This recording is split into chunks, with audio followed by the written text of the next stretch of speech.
I'll tell you, I was not excited about sales. I kind of came into it thinking, this is my way into the company. After 1 year, I'm going to switch into something else. And I've actually ended up loving it. Thank you, Christine, for your time today. Really appreciate it. Would you please tell me a little bit about yourself? Absolutely. So I grew up in Charlotte, North Carolina, went to UNC undergrad, and spent 7 years in marketing back in Charlotte before I decided to go to business school, which is where I met you, which was really lovely. And I moved out to Seattle the summer of 2019 to work at Microsoft. Awesome.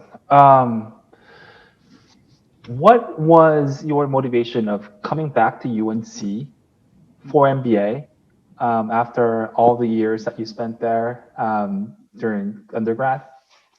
Well, to be completely honest with you, I had already committed to going to Darden and was really excited about UVA and just being somewhere other than Chapel Hill. And I had actually said to UNC, declined their acceptance. And they called me back about a month later and they said, well, what if we offer you some money? And I said, how much? And they gave me a number and I said, no, I'm going to still go to UVA. And they called me back and offered me more. So honestly, it was that. And it ended up being a great decision. But I think for a lot of people, the financial burden of going to business school is very real. And the more I thought about, what I was going to walk away from Darden with as far as, student loans, it just really weighed me down. And I knew that having that burden was going to affect the decisions I made as far as where I went in my career. And so to have some of that taken away by the, offer at UNC, it allowed me to be a lot more flexible in terms of what did I want to go get my MBA for. Does that make sense? Yeah, it totally makes sense. Awesome. So, Kristen, I know that you work as a senior account executive at Microsoft. Can you tell me a little bit more about what you do? Yeah, so at Microsoft, we love to call the account executive position kind of the quarterback of the sales team. So I have about 8 people on what we call my virtual team. There are 8 specialists that cover a number of different products or specialties of the Microsoft line. And really from a strategy perspective, I take a look at my customers, what their strategic goals are, what their vision is, and try to help them achieve that through using Microsoft services or products. Their goals could be anything from, hey, I want to save money long term, or I want to move these workloads to the cloud. Or for me, I personally work in the education space. So I help school districts with things like improving student graduation rates. So it's really a number of different strategies and goals, which is what makes the job so interesting because every customer is so different. Wow. So when you say, so it seems like you're trying to solve customer problem with using Microsoft products.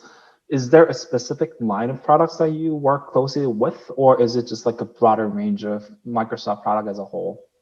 Yeah, so the account executive has quota for basically all of the Microsoft products, which is what makes the job kind of difficult and the reason why you have specialists on your team that cover each individual product, because we have a lot of offerings, right? And it would be impossible to be an expert in all of those. And so each of those specialists, one might work on Teams, one might work on Azure, and their level of knowledge is very deep for that product only. And so my job is really to orchestrate that entire team and figure out who do I pull into what conversation and, how does this help the customer ultimately achieve their vision.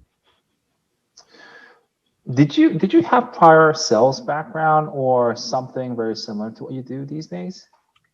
So before business school, I worked in marketing and I did have a lot of interactions with customers, but it wasn't in a purely sales role, right? Like I didn't have a quota, but I definitely had the skills of presenting to executives and making sure that customers were happy with the way that we interacted with them. So I would say I sort of had some experience, but coming into this role, it was a huge learning curve. Like I still feel like I have no idea how to do this job. I'm doing well, so obviously I'm doing something right, but there's always more to learn and there's always things I can be better at.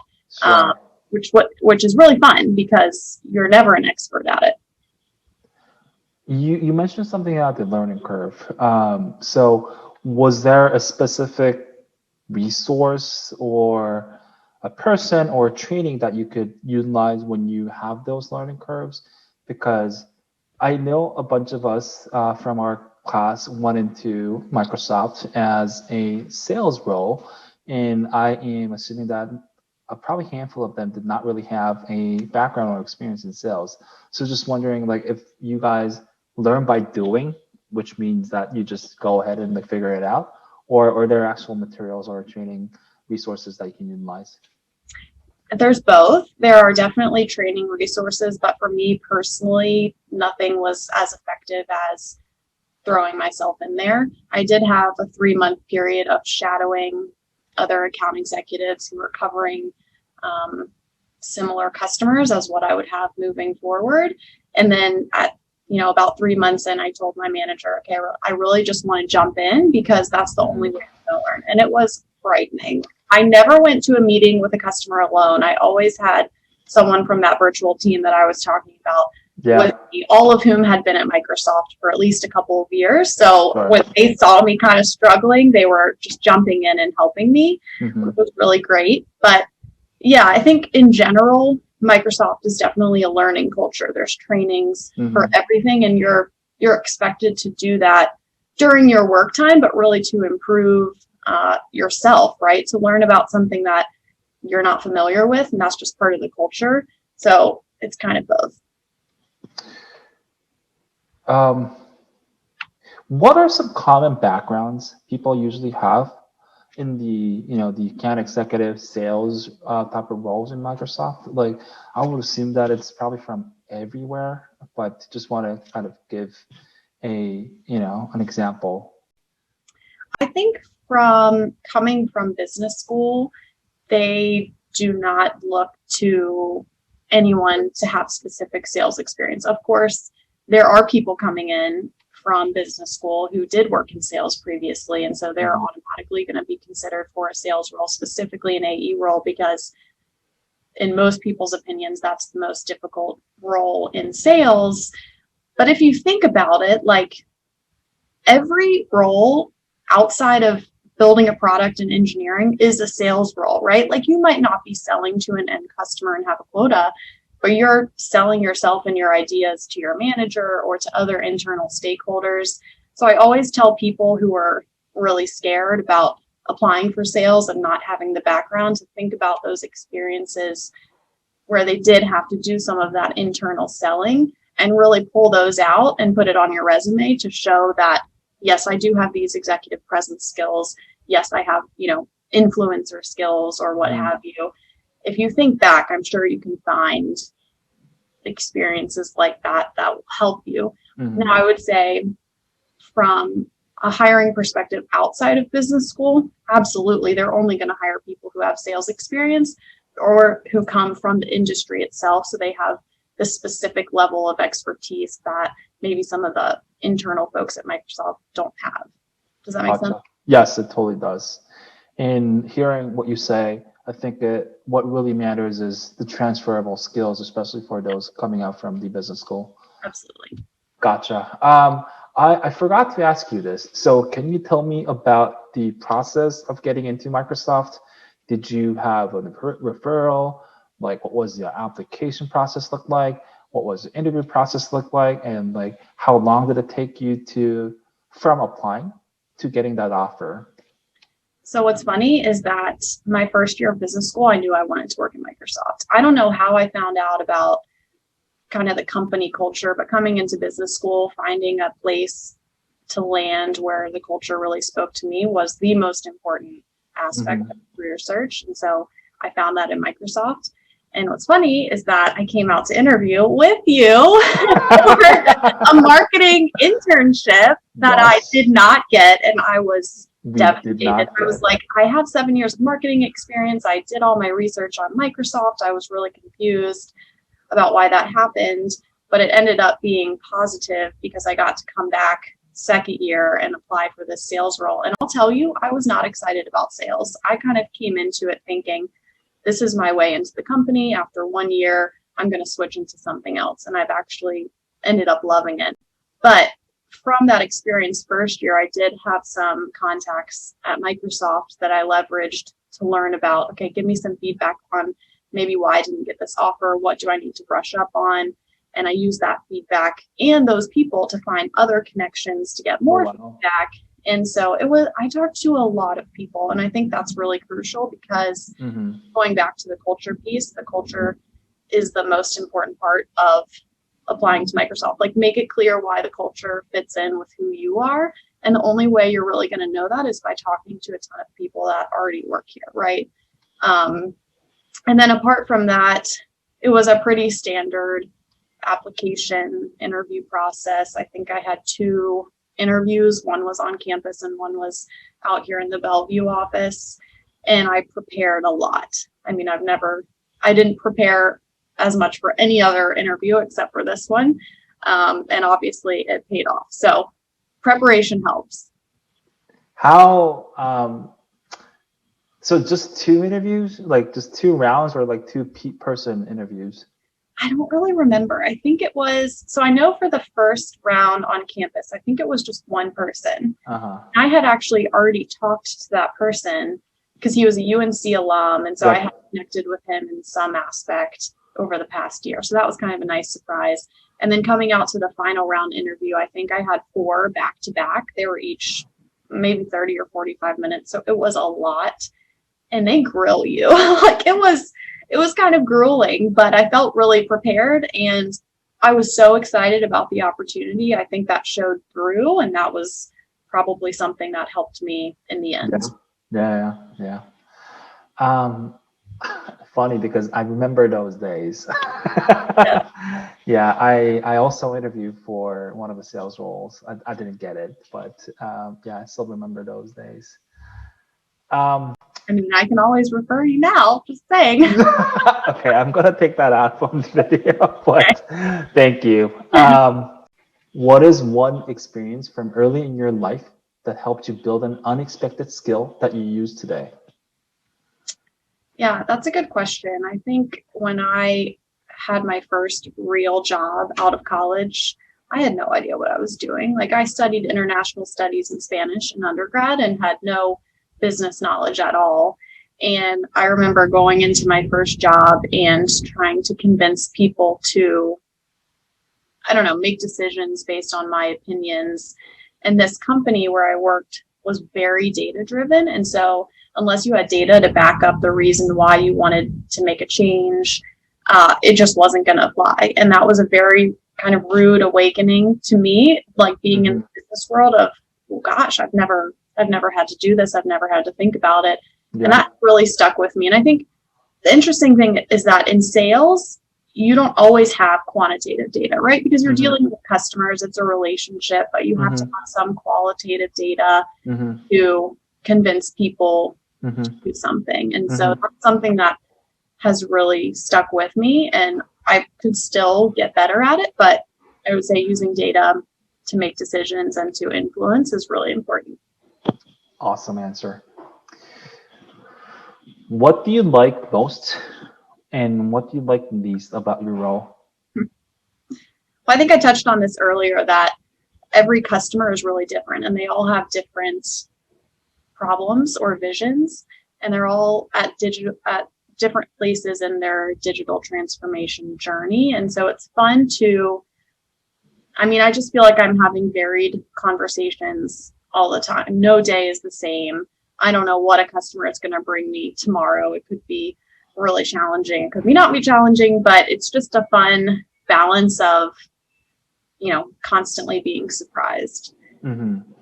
I think the hard thing is, like I mentioned earlier, I work in the education space, and while that space is growing as far as kind of the attention it gets within the company, it's still a very under-resourced industry, the company. And so I probably do a lot more work than other account executives who might be in like manufacturing or Mm-hmm. retail, and you Mm-hmm. have to get really scrappy because you don't have all the resources that other folks might have, Yep. which is a good skill to have, right? Being scrappy Sure. is really good, but it's also when you're first starting your job and you have no idea what you're doing, you need those resources. And so Exactly. it Yeah. was a tough kind of first year, I would say, trying to figure out how can I do this on my own because I don't have any support. Mm-hmm. Makes total sense. So tell me about Microsoft culture. You kind of touched on it in my previous questions, and something related to work-life balance as well. So the culture and then the work-life balance piece. Yeah. Microsoft definitely supports a good work-life balance. They talk about it a lot, and that was something I was looking for coming out of business school. I definitely didn't want to go the investment banking or consulting route where I was going to be working crazy hours. But even if a company talks about having a good work-life balance, it's still up to you to find that balance. I remember when COVID first hit, and again, I cover education, so all these schools were scrambling, trying to figure out, are we still having school? Are we not having school? Are we doing it virtually? If we are doing it virtually, we don't have any of the tools to do it. And so it was just crazy. Mm-hmm. And I was working all the time. And that was my fault. And finally, I realized that I was not bringing my best self to work because I was just running ragged, right? And it still took me until September to take like even a tiny little vacation, but I came back so refreshed and thinking, gosh, I need to do this more often. Like they give us these vacations, I need to use it. Exactly, and so yeah. I think Microsoft definitely supports it, but it's it's something that you have to kind of take advantage of yourself, which I'm sure you've experienced as well. The culture, again, this is why I joined the company. It's awesome. People are great. I feel challenged. I'm constantly learning. It's a huge global company. If I want to go move to London, I can move to London. If I want to go work in operations, I can do that. The opportunities are endless, and everyone is trying to help you succeed. There's so much support, and I can only speak from my perspective, right? I don't know about other teams, but from my perspective, I just landed in the best place. There's so much empathy for like what your personal life is and what you're going through, and they've done a really good job of the last 5 years of changing the culture. And I always tell people that are interested in Microsoft or going to interview, read Satya's book. It's called Hit Refresh. It's all about this cultural transformation he brought about when he became CEO. And that's my number one recommendation to anyone thinking about coming to Microsoft, is just read that and you'll understand what our culture is about. And again, they're only going to hire people who espouse those cultural values and really want to bring those to life in the workspace. And so it's important to kind of think about, how does that apply to my life and how can I contribute to this kind of culture when I do come on board. FYI, I also read that book and it was super, super interesting. Yeah, and it's actually an easy read. How he describes the condition his son has, and then how he was able to find empathy throughout that experience. It was just something very touching and very insightful. Last question. Any advice for joining Microsoft and breaking into tech sales? Yeah, I would say, again, think about your past experiences of where you've done some of that internal selling and kind of pull those elements out on your resume.